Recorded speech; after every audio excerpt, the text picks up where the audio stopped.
الفاتحة. أعوذ بالله من الشيطان الرجيم. بسم الله الرحمن الرحيم. الحمد لله رب العالمين الرحمن الرحيم مالك يوم الدين. إياك نعبد وإياك نستعين. اهدنا الصراط المستقيم صراط الذين أنعمت عليهم غير المغضوب عليهم ولا الضالين. آمين.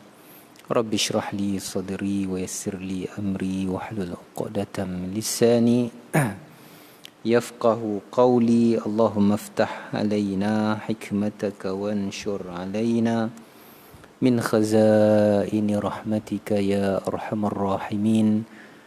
اللهم اجعلنا من عبادك الشاكرين الذاكرين الحامدين العابدين المخلصين المستغفرين يا الله يا أرحم الراحمين. اللهم إنا نعوذ بك من البرص والجنون والجزام ومن سيء الأسقام. اللهم ارفع عنا البلاء والعذاب والوباء برحمتك يا أرحم الراحمين. Amma ba'd. Alhamdulillah, syukur pada Allah Subhanahu wa taala kerana diberikan kelapangan pada kita pada malam ini. Mudah-mudahan Allah Subhanahu wa taala kurniakan juga bagi kita segala kebaikan, kerahmatan, keberkatan di dunia dan juga di akhirat esok bil lagi. InsyaAllah pada malam ni kita bincang sikit berkenaan dengan peristiwa Isra' dan Mi'raj. Kerana diminta oleh jawatan kuasa masjid untuk kita bincang berkenaan dengan Isra' dan Mi'raj. Mungkin kerana bersempena dengan hari ini 27 Syaban 27 Rejab, maafwan. Sebagaimana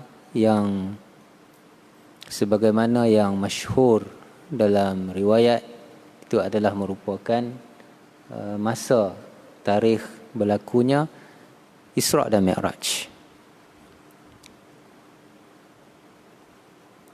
Isra' dan Mi'raj adalah merupakan salah satu daripada peristiwa yang besar bagi Nabi sallallahu alaihi wasallam, yang mana Nabi sallallahu alaihi wasallam berdepan dengan beberapa peristiwa yang berat bagi Nabi sendiri.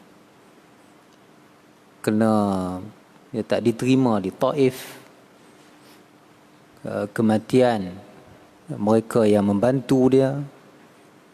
Maka untuk meredakan keadaan, kerana Nabi itu pun sifat kemanusiaan tu cukup besar dalam diri Nabi, maka kata ulama, antara lain cara yang Allah Ta'ala gunakan untuk meredakan keadaan Nabi itu, maka dijemput Nabi untuk melakukan satu perjalanan yang Allah Subhanahu wa taala rekodkan di dalam Al-Quran. Allah sebut, Subhanallazi asra bi'abdihi layla minal masjidil harami ilal masjidil aqsa alladzi barakna hawlahu linuriyahu min ayatina innahu huwas sami'ul basir. Dia pengajaran cukup banyak daripada peristiwa Isra' dan Mi'raj, cukup banyak, dan senantiasa relevan dengan keadaan semasa.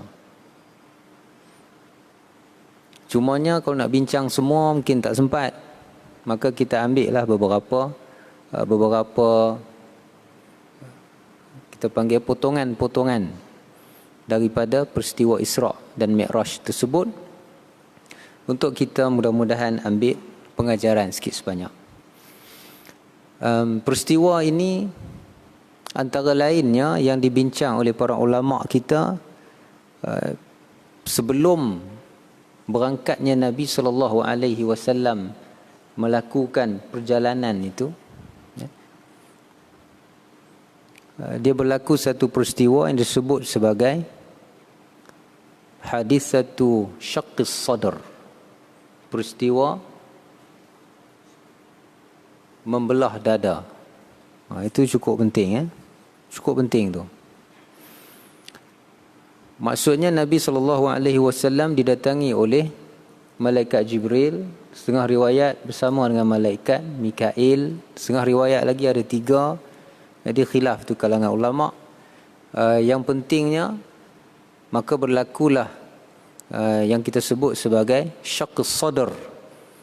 Nabi SAW dibedah dada baginda SAW, kemudian dikeluarkan akan hati. Hati kat situ maksudnya jantung Nabi SAW. Kemudian dibersihkan jantung Nabi, kemudian dimasukkan hikmah. Hikmah maksudnya kebijaksanaan. Kemudian dimasuk balik dan ditutup balik. Maka di situ permulaannya meneruskan perjalanan Isra' dan Mi'raj Nabi SAW. Pada potongan peristiwa ini nak cerita kepada kita tentang penting bagi kita manusia untuk menjaga hati, untuk membersihkan hati, untuk memastikan hati itu berada dalam keadaan yang sewajarnya, kerana hati itu dia punya fungsi yang cukup besar. Tapi bagi kita tak perlulah ikut cara Nabi. Itu speciality Nabi, kena bedah macam tu. Kita kalau kena bedah ke AJN tu sakit jantung. Jadi bukan tu maksud dia.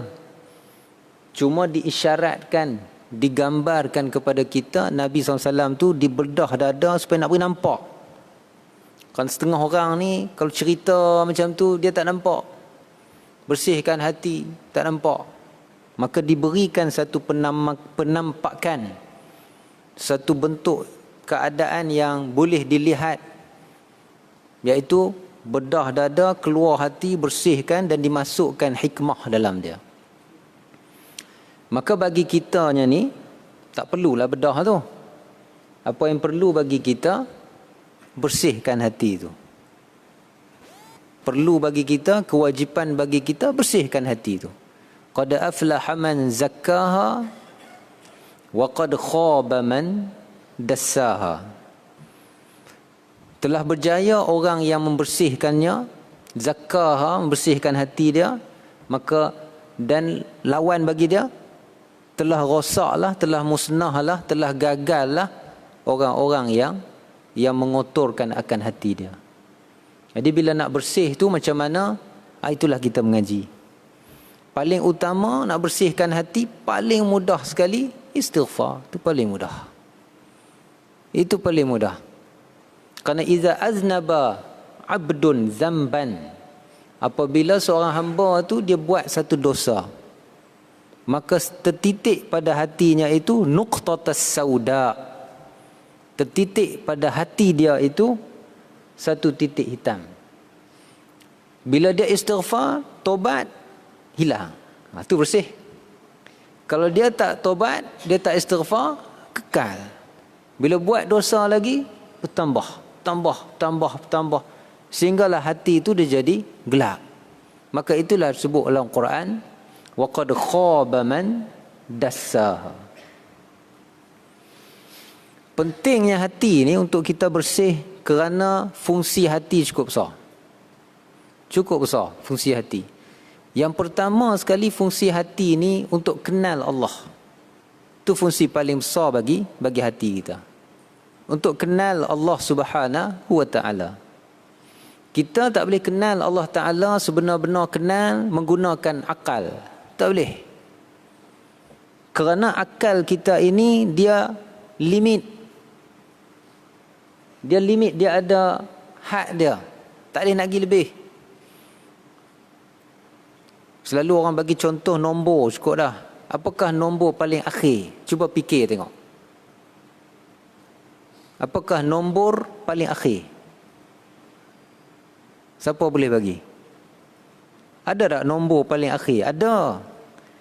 Tapi siapa boleh sebut nombor paling akhir? Balik rumah cuba fikir nombor paling akhir. Kalau betul-betul dia fikir, esok tak mari masjid dah. Tanjung Rambutan. Tak boleh, memang tak boleh fikir. Soalan kedua yang ulama selalu bagi contoh supaya kita ni jelas, akal kita ni dia limited. Di manakah penghujung alam ni? Fikir tengok. Sama juga pada malam ni balik dia fikir di mana hujung alam. Fikir, dia akan terputus mana-mana urat tu. Tanjung rambutan. Tak lagi. Maka kerana tu akal dia lemah. Dia tak boleh. Tapi dia penting. Dia perlu ada. Kerana dia nak guide hati. Hak boleh kenal Allah ni hati. Kerana hati ni hebat. Ma wasi'atni as-samawati wal ard walakin wasi'atni qalbu 'abdin mu'min.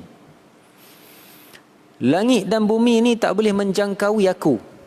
Tuhan kata. Hadis dhaif. Tapi ulama' duk pakai. Kerana makna betul. Langit dan bumi ni segala apa yang ada dalam dia tak boleh nak menjangkaui aku. Tak boleh nak faham aku macam mana. Tak boleh nak makrifah aku ni lagu mana. Allah Ta'ala kata. Akan tetapi Tuhan kata, hati manusia yang mukmin itu, dia boleh reti aku. Itu hebat lah. Memang hati kita ni dia hebat. Dalam keadaan marah, dia boleh tenang. Dalam keadaan tenang, dia boleh marah. Dalam keadaan sedih, dia boleh gembira. Dalam keadaan gembira, dia boleh sedih. Seronok anak naik apa, ambil grade apa ni, ambil syahadah. Seronok, tapi mata dia mengalir, menangis. Macam mana tu? Itu hebat hati manusia. Maka kerana tu yang boleh menjadikan kita ni nak kenal Allah adalah hati. Tu kena jaga hati. Tapi hati ni pula kalau dibiar dia akan, sebab dia hebat sangat, luas sangat, mungkin dia akan lari daripada landasan. Maka kerana tu ada akal. Macam kita masuk highway, divider tepi tu kan, divider jalan tengah dengan tepi tu nak guide kita supaya kita tak masuk jalan orang, tak accident tengah jalan. Maka itulah akal. Tapi yang nak bawa kita tu hati kita. Maka nak kenal Allah Subhanahu Wa Taala dengan hati. Bila hati tu dia bersih. Nombor satu. Sebab tu bila setiap kali kita ingat peristiwa Isra' dan Mi'raj, kita ingat peristiwa belah dada. Nak cerita kata apa? Pentingnya akan hati kita ni. Kerana dengan hati itulah kita boleh kenal Allah Subhanahu Wa Taala. Kita nak reti. Kita nak menjawab persoalan dari mana, tujuannya apa, ke mana. Jawab tu boleh jawab. Kita daripada Allah, kita mari jadi hamba Allah, kita nak pergi ke mana, balik ke Allah.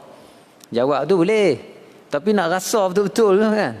Nak menjiwai jawapan tu sukar. Dengan hati hak bersih, insya-Allah boleh.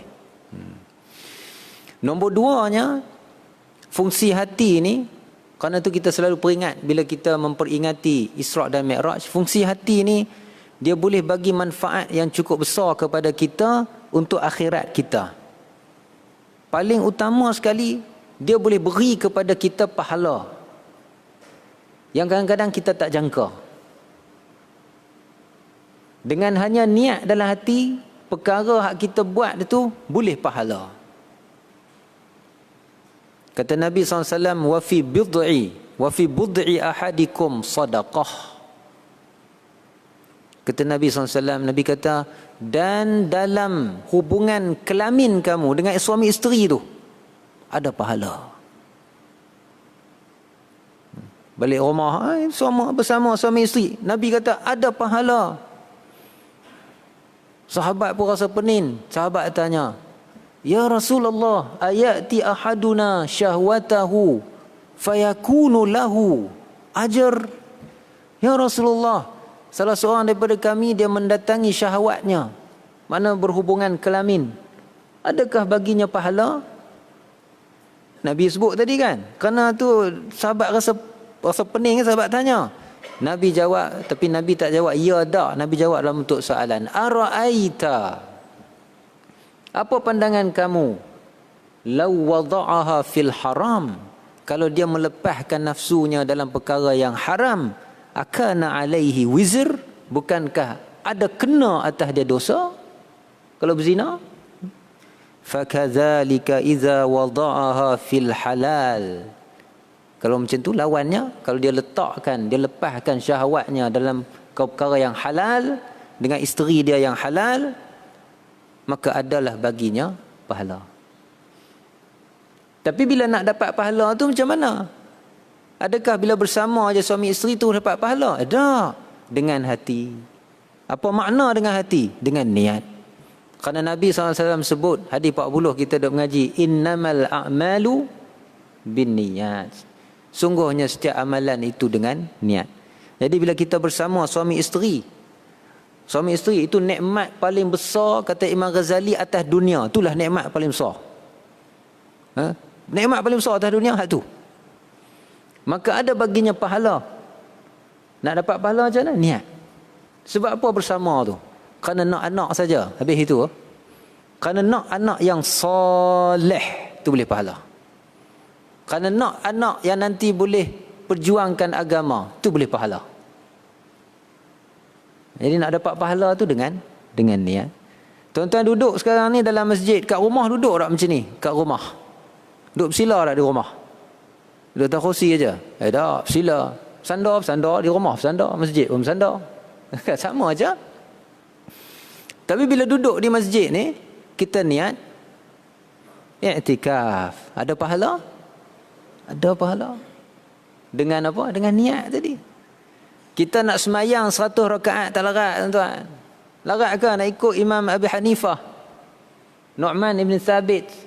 Setiap kali sebelum keluar berniaga, semayang 100 rakaat dulu. Sunat. Kami duk sembang sama kami ustaz-ustaz ni kan. Macam mana entah Syekh, boleh ke 100 rakaat sebelum mari mengajar? Tak larat. Entah macam mana pula? Tak larat juga. Semua pakai tak larat. Tak larat, 100 rakaat sehari sunat. 20 rakaat tarawih pun ramai ustaz-ustaz tak lepas. Habis itu nak cari pahala macam mana? Dengan niat tadi lah. Dengan makan boleh niat, boleh pahala. Dengan minum boleh pahala. Dengan main bola boleh pahala. Dengan main dengan anak boleh pahala. Dengan tidur 8 jam sehari boleh pahala.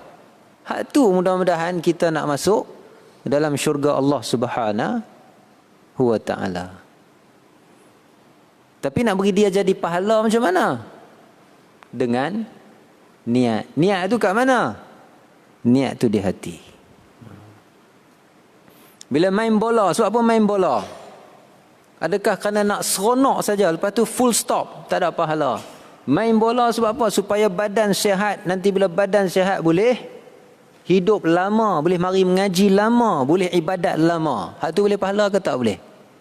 Boleh pahala. Makan sebab apa? Sebab makan kerana nak ada tenaga. Ke makan sebab nak kenyang? Full stop, tak ada pahala. Makan sebab apa? Sebab nak beri ada kenyang, dengan kenyang ada tenaga. Dengan tenaga malam bolehlah bangun semayang lebih sikit. Sebab tu dia tambah 2 pinggan. Malam dia nak lebih lagi.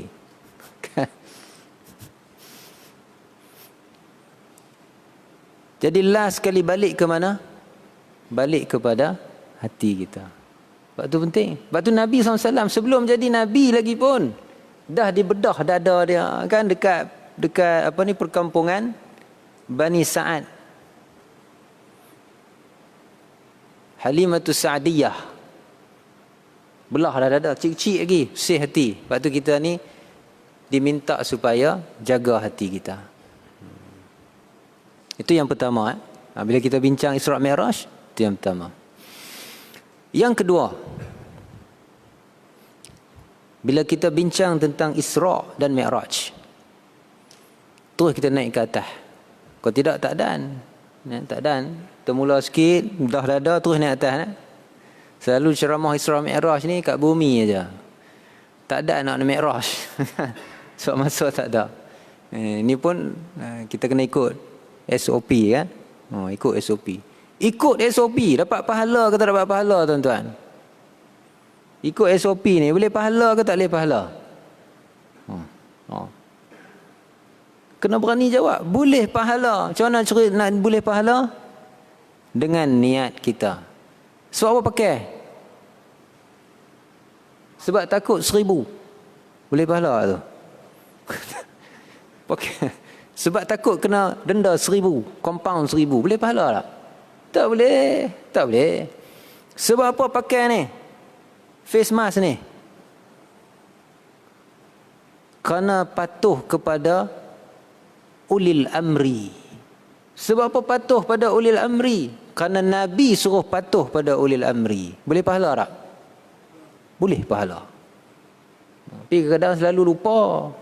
Selalu lupa kan. Dia yang duduk ingatnya 1000 tu ya. Sanggup patah balik kereta ke motor. Sanggup patah balik. Sebab apa? Teringat 1000. Tak pasal kena 1000 kan. 1000 tu boleh beli lebih kurang 100 kotak yang ni. Patah balik kan. Jadi nak beri kita ingat itu kerana Allah tu. Sebab itu dalam agama kita, apa jua kita buat, ada doa. Ada doa. Doa ni untuk apa? Nak peringat kita. Masuk bilik air ada doa tak? Doa. Allahumma inni a'udzubika minal khubusi wal khaba'ith. Allahumma, ingat Allah. Jadi bila kita ingat Allah, kita punya hati itu ke mana? Kepada Allah. Keluar bilik air, ada tak? Ada. Alhamdulillahillazi azhaba anni al-adha wa'afini. Alhamdulillah, balik ke Tuhan. Kalau lupa panjang, alhamdulillah ya tuan. Lupa doa panjang ni, ingat dua. Bismillah, alhamdulillah. Dah. Nak duduk, bismillah. Dah bangun, alhamdulillah. Dah, doa lah tu. Boleh ke alhamdulillah jadi doa? Boleh ya. Dalam bahasa Arab, penyataan boleh jadi dalam bentuk doa. Bahasa kita pun sama, boleh aja. Kalau tuan-tuan payah sangat nak ingat doa yang banyak-banyak ni, bismillah, alhamdulillah. Yakfi, cukup tu. Kadang serabut kan? Doa ni, doa tu, doa. Bismillah. Nak pakai ni kan? Bismillah. Maksudnya apa? Dengan nama Allah, aku pakai.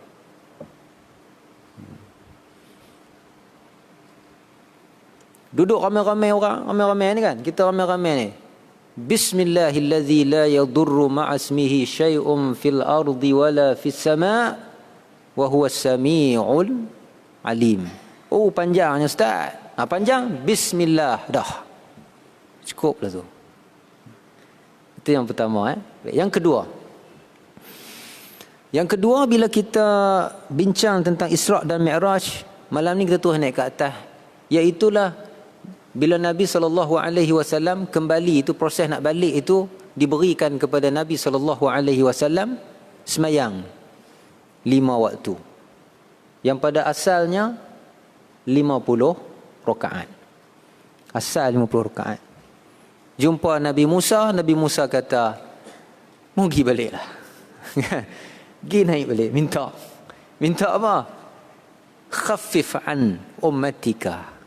Ringan sikit bagi umatmu. Umat aku, Nabi Musa kata, tak larat.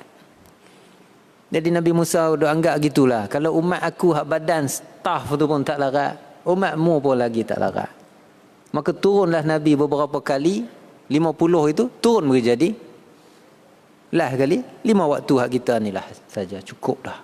Dan setiap waktu yang kita semayang tu menyamai 10. Waktu kena buat sungguh-sungguh bila kita semayang.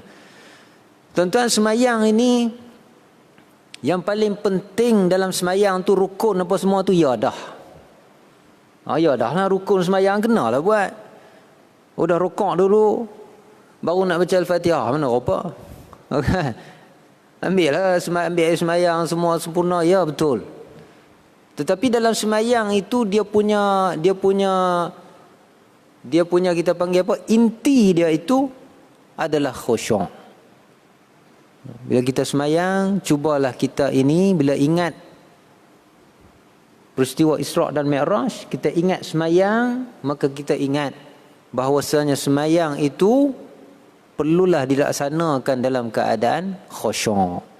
Itu jangan lupa. Sikit kita bincang untuk khusyuk. Tiga perkara mudah-mudahan, tiga perkara. Mudah-mudahan boleh khusyuk. Tapi sebelum nak pergi tiga perkara tu, asasnya balik ke hati juga. Hati juga. Bila hati bersih, insya-Allah semayang tu okey lah. Bila hati tu kacau, nak semayang jadi berat. Hati kacau, semayang dia berat.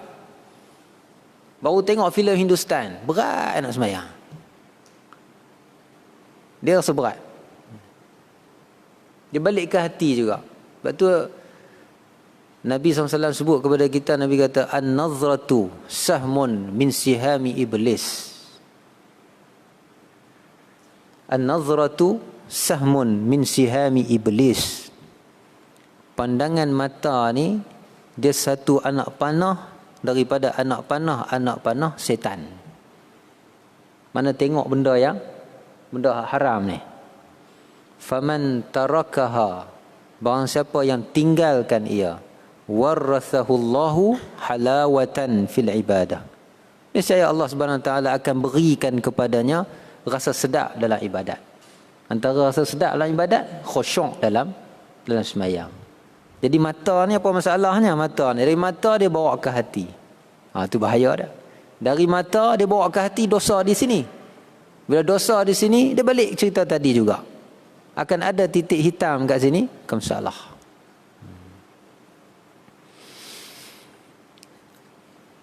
Baik, bila kita semayang tu tuan-tuan, tumpu kat semayang dia, tiga perkara mudah-mudahan kita cuba praktis lah. Kita cuba sama-sama usaha untuk mudah-mudahan boleh semayang tu jadi khusyuk. Yang pertama, khudu'. Semayang dia mesti mau tunduk. Nombor satu. Semayang mesti tunduk. Tunduk apa? Zahir tunduk, batin pun tunduk. Sebelum turun ayat surah Mu'minun tu, allazina hum fi salatihim khashi'un. Khashi'un, khusyuk. Qad aflahal mu'minun, telah berjaya orang mukmin. Sifat pertama semayang khusyuk. Ayat ni turun dalam riwayat, antara Ibn Kathir sebut dalam tafsir, sahabat dalam riwayat kata Nabi pun sama, waktu semayang tengok atas. Tengok atas. Wallahualam, jangan Nabi tengok atas lah. Maksudnya semayang nengok ke atas. Kenapa? Kerana atas tu adalah kiblat doa. Baitullah kiblat semayang. Arah atas ni ulama sebut kiblat doa. Jadi semayang tu doa. Jadi badan ngadap kiblat. Kerana dia doa enggak tengok atas. Maka turun ayat ni, allazina hum fi salatihim khashi'un. Khusyuk dengan makna apa? Khudu'. Turun ayat ni, maka Nabi SAW dan juga para sahabat radhiyallahu anhum ajma'in semayang tengok bawah. Kita pun semayang tengok bawah agaklah. Tengok bawah ni, yang tengok ke lain lah. Setengah ulama' dia kata tengok mana-mana boleh, tapi fokus. Tapi yang lebih masyhurnya tengok dekat tempat sujud. Melainkan satu ketika waktu kita angkat tasyahud, asyhadu an la ilaha illallah, waktu tu kita tengok dekat ni. Kerana nak ingat yang ni angkat tu kan, tauhid kita tu satu tu. Tu ya sekali, lepas tu tengok balik tempat sujud. Kalau amat-amat mengganggu, semayanglah tutup mata tu, senang. Cuma janganlah sampai pi terus. Kan, dia tutup mata, habis terus tidur. Tu janganlah. Ya. Tapi kalau dia tutup mata untuk khusyuk, sebut dalam kitab dibenarkan. Boleh. Jangan tengok depan. Tuan-tuan tengok depan, nanti kawan-kawan jalan daripada depan, dia tengok kita, kita tengok dia. Dia senyum kat kita. Kita tengah semayang, senyum kat dia. Tak batal lah semayang tu, tapi mana khusyuk. Jadi semayang tengok bawah. Maka zahir kita pun tengok ke bawah, khudu'. Begitu jugalah batin kita tunduk pada Allah Ta'ala. Lepas tu waktu kita mula semayang, kita angkat takbir. Sunat ni sunat. Kita lafaznya Allahu Akbar. Apa makna Allahu Akbar? Allah Maha Besar. Sekat tu yang makna dah. Allah Maha Besar, aku Maha rendah. Betul. Allah Maha besar, aku maha rendah. Nak nunjuk aku maha rendah tu, angkat, surrender. Betul. Kalau tuan-tuan faham, Allahu Akbar, Allah maha besar. Punti kat tu ya, tak sempurna. Sempurnanya bila sambung lagi, aku maha rendah. Kita faham macam tu. Mana-mana ayat pun sifat Allah kita faham begitu. Allah maha mendengar, aku maha tak dengar. Baru sempurna. Itu maksudnya apa? Khudu'. Rendah diri kita kepada Allah Subhanahu wa ta'ala. Terima. Mana Allah suruh, terima mereka. Boleh buat tak boleh buat, nombor 2. Boleh buat tak boleh buat, itu nombor 2. Hukum hakam Allah tu mula-mula sekali bila angkat takbir, aku terima semua sekali. Boleh buat tak boleh buat, 20 tahun lagi kau nak buat, 30 tahun lagi kau nak buat, baru boleh buat, tak apa. La yukallifullahu nafsan illa wus'aha. Tapi mula-mula kena ada tunduk. Nombor 1. Nombor 2, apabila kita semayang, mudah-mudahan nak khusyuk, semayanglah dalam keadaan tenang. Jangan semayang dalam keadaan jiwa kacau ataupun jiwa tak tenang. Maka kerana itu bila semayang disebut sebagai daf'il akhbathain, makruh. Semayang dalam keadaan tahan perut ni. Tahan perut maksudnya tahan nak buang air besar, tahan angin, tahan air kecil, makruh. Kerana apa? Bila semayang dalam keadaan tu ada tak khusyuk? Ada tak tenang jiwa? Terasa dekat sini kan? Bukan terasa di sini, terasa di sini. Khusyuk mana nak mari? Maka kerana tu makruh. Makruh juga semayang dalam keadaan fi hadratit ta'am. Makruh. Kerana apa? Kerana jiwa tak tenang waktu tu. Teringat kat makanan. Nak keluar rumah dah bau ayam goreng, dah bau pekasam. Perut lapar. Angkat takbir. Apa dia ingat? Berapa tinggal ayam? Agak-agak habis paruh lah. Tak khusyuk. Maka kerana tu apabila kita semayang dalam keadaan ada makanan, kita pun lapar. Imam Nawawi kata kalau tak lapar tak apa. Kan? Imam Nawawi dia perjelas lagi. Ada makanan, kita semayang tapi kita tak teringat makanan, tak apalah. Tapi bagi orang yang dia dalam keadaan lapar, dia teringat makanan tadi ni, maka makruh baginya untuk semayang. Makan lu ni mari nak bulan puasa ni kan. Tamar SPG. Minum air. Moh kita semayang. Bergaduh. Habis kan. Nak pergi makan bergaduh. Ni tempat aku. Bukan tempat. Kan. Bergaduh tukar tempat pula. Dia dah atur siap ada ayam berapa ketul. Nak makan apa ketul. Bergaduh pula. Makan dulu lah. Ya. Cuma janganlah makan banyak sangat. Sampai last kali nak semayang tarawih tak larat. Itu dah tak betul. Itu dah tak betul dah. Ya. Makanlah sekadar cukup. Maknanya makan sehingga okey. Tak teringat dah makan tu. Ada kuih keria, ambil lah sikit makan. Janganlah sampai 10 biji kuih keria tu makan. Nasi lagi. Nasi pula, nasi biryani. Berat lagi. Lepas tu baru pergi semayang. Nak semayang maghrib pun dah tak larat waktu tu. Makan ala kadar, semayang lah. Allah Alam lah, saya dah nampak kalau korma dulu, lepas tu minum air. Air rasa kan. Angkat takbir tu, ingat makanan. Makruh waktu tu. Maka begitu jugalah, apa jua perkara menjadikan kita ini jiwa tu jadi tak tenang. Ya. Kena dielakkan. Baru boleh khusyuk. Sebab tu Nabi tak bagi semayang dalam keadaan api terbuka. Mak-mak kita kan, tak nak nasi. Zaman dulu lah, zaman sekarang tak apalah. Pakai periuk karen. Letak tekan. Kalau dulu orang masak nasi, letak atas api. Api pula mesti kuat, tak mentah. Dia letak api kuat, letak nasi beras, menggelegak dia pergi semayang.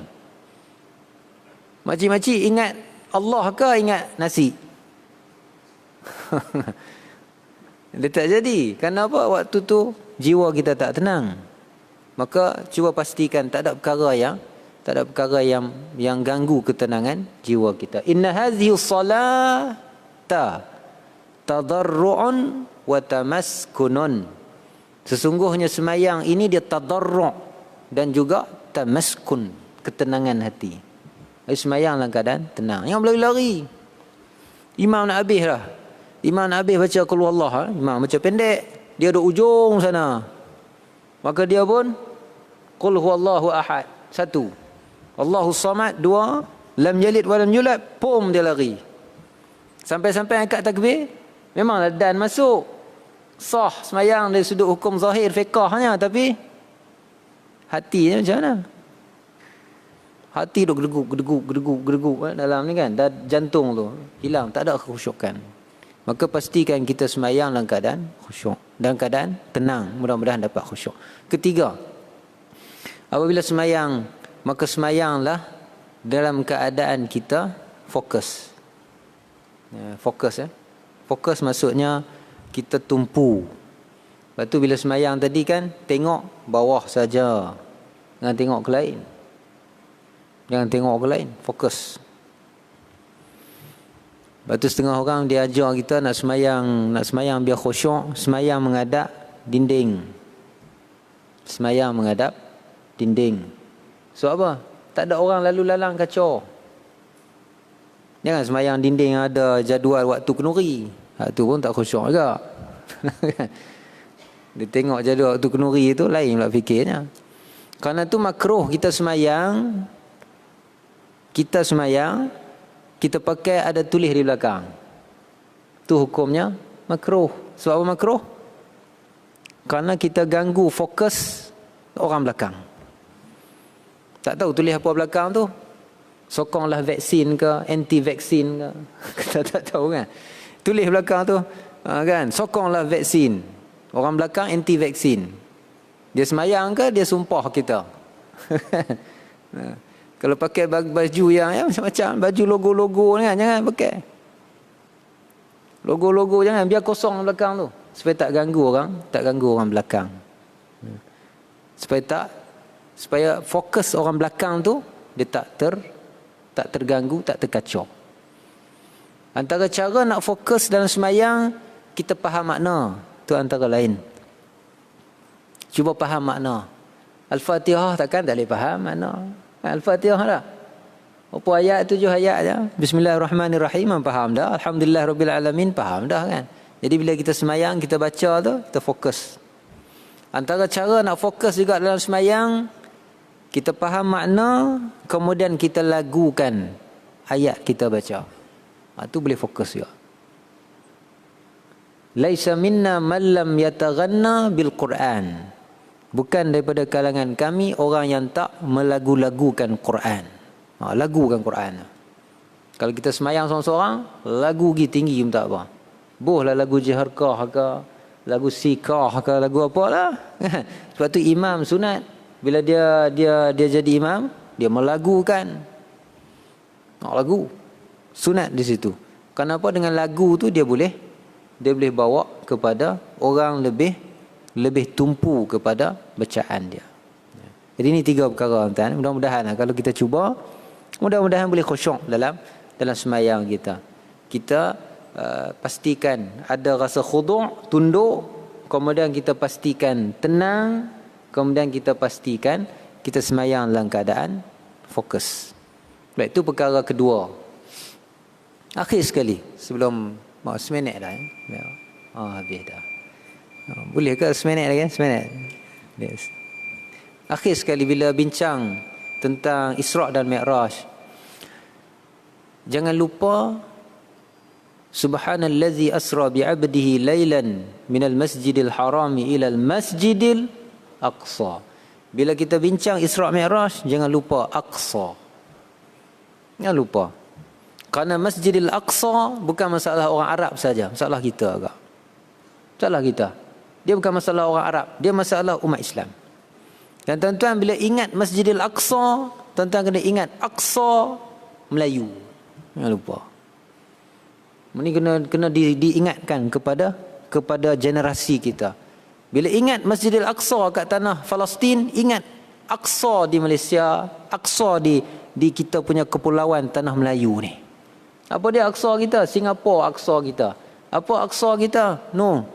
Champa, Aqsa kita. Kemboja, selatan Thailand, Aqsa kita.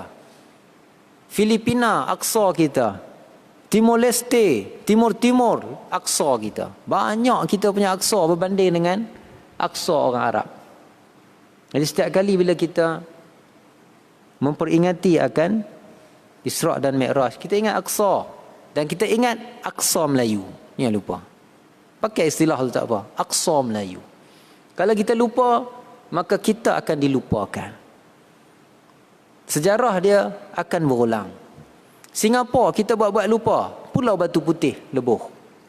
Perasan tak? Tuan-tuan, kalau saya nak cerita peristiwa macam mana penghujahan orang kita waktu lawan dekat Belanda di mahkamah apa ni? Mahkamah apa? Mahkamah dunia kat sana lah ya. The Hague.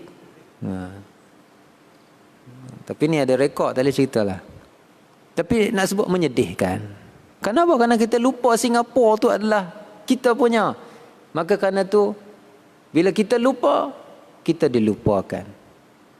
Nasullaha fanasiyahum. Dia lupa Allah. Dia lupa tanggungjawab yang Allah beri kepada mereka. Allah lupa mereka. Kita lupa Singapura tanggungjawab kita lagi. Maka Allah lupa kita. Pulau Batu Putih habis.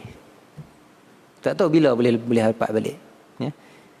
Tuan dirahmati Allah sekalian, kita tak nak melebihi masa, kita tak mahu menyalahi akan SOP. Jadi sikit sebanyak kita bincang tu, mudah-mudahan dapat manfaat bagi kita.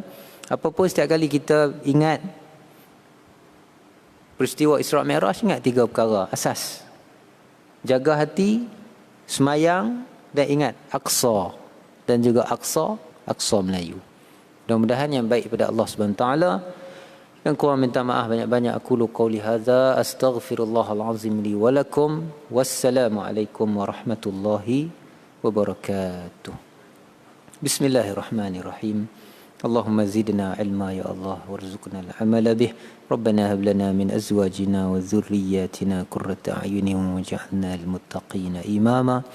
ربنا آتنا في الدنيا حسنة في الآخرة حسنة وقنا عذاب النار وصلى الله على سيدنا وحبيبنا مولانا محمد الحمد لله رب العالمين.